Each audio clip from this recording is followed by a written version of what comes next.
Hi there. Well, welcome to Celebrating Culture. I'm Charles Marcella. Forgive me for being casual today, but I just came from Pescara, where they had the Guilde d'Italia, the bicycle race of Italy, the Tour de France of Italy came through the town. And I bought a shirt and I've hiked a lot to get to this other town, which is outside of Teramo.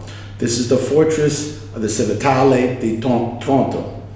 And this is it. I mean, this is amazing fortress. This thing lasted for about 900 years.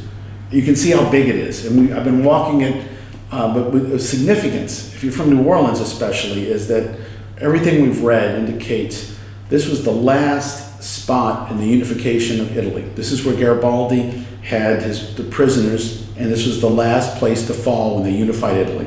He had left Genoa, he sailed into Marsala, Sicily, with his 1,000 men, then crosses Sicily and then comes up through Bari and ends up here.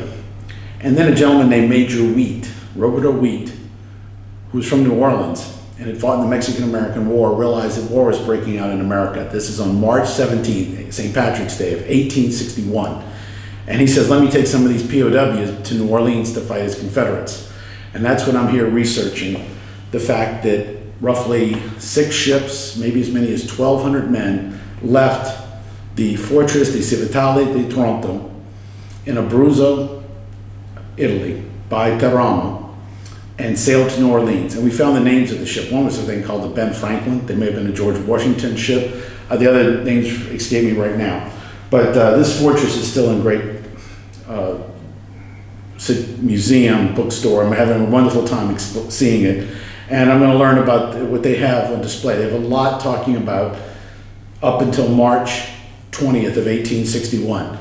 And then the war ends and they need to get to America. So we're going to try to find the rest of that. But you can see these buildings, and the walls here are just so steep. How they built this, starting around 1000 AD for the Middle Ages. I mean, this was a fortress. You can see how big it is, 25,000 square meters.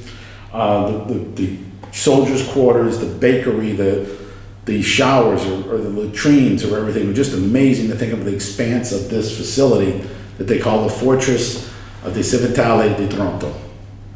Stay tuned, we'll be right back.